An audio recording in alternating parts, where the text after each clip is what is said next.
সংগ্রামী বন্ধুগণ, আমরা ইতিমধ্যে জানতে পেরেছি সরকার ইন্টারনেট বন্ধ করে দেওয়ার সিদ্ধান্ত নিয়েছে।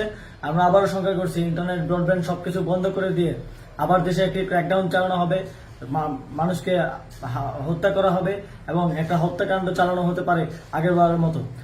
সেই জায়গা থেকে আমরা আমাদের আগামী এই পুরো সপ্তাহের কর্মসূচির আউটলাইন ঘোষণা করে দিয়ে যেতে চাই।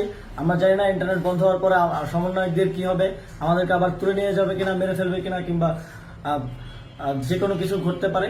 সেই জায়গা থেকে আমরা একটা কর্মসূচি আউটলাইন ঘোষণা করে দিয়ে যাচ্ছি। আমরা না থাকলেও আপনারা এই কর্মসূচিগুলো বাস্তবায়ন করবেন। আগামীকাল 5ই অগস্ট সারা দেশে শহীদ স্মরণে শহীদ হওয়া স্থানসমূহে শহীদ স্মৃতিফলক উন্মোচন করা হবে। 11টায় শাহবাগে শ্রমিক সমাবেশ হবে কেন্দ্রীয়ভাবে, 5টায় নারী সমাবেশ হবে শহীদ মিনারে। সারা দেশে বিক্ষোভ ও গণ অবস্থান চলমান থাকবে। 6ই আগস্ট মার্চ টু ঢাকা ঘোষণা করছি। 6ই আগস্ট মঙ্গলবার সারা দেশে যে যেখানে আছেন সব জায়গা থেকে মিছিল নিয়ে ঢাকার উদ্দেশ্যে রওনা হবেন। সারা দেশের ছাত্র নাগরিক শ্রমিকদের ঢাকায় আসার আহ্বান জানাচ্ছি।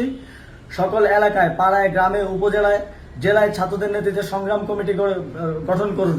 যদি ইন্টারনেট ক্র্যাকডাউন হয়, আমাদের গুমদের গ্রেফতার, খুনও করা হয়, যদি ঘোষণা করার কেউ না থাকে, এক দফা দাবিতে সরকার পতন না হওয়া পর্যন্ত রাজপথ দখলে রাখবেন এবং এই সপ্তাহের যে কর্মসূচির আউটলাইন সেটি আপনারা ফলো করবেন। সারা দেশের প্রত্যেকটি পরিবারের প্রতি আমি আহ্বান জানাতে চাই, আপনার পরিবার থেকে একজন করে হলেও মনে রাখবেন এই আন্দোলন, এই লড়াই আপনার পরিবার, আপনার পরবর্তী প্রজন্মের জন্য একটি সুন্দর বাংলাদেশ গড়ার লড়াই। একজন করে হলেও ঢাকার উদ্দেশ্যে রওনা করে দেবেন, একজন করে হলেও যুদ্ধে পাঠাবেন। এই যুদ্ধে আমাদের জয়ী হতে হবে, নাহলে বাংলাদেশ এক গভীর অমানিসায় অন্ধকারে ডুবে যাবে।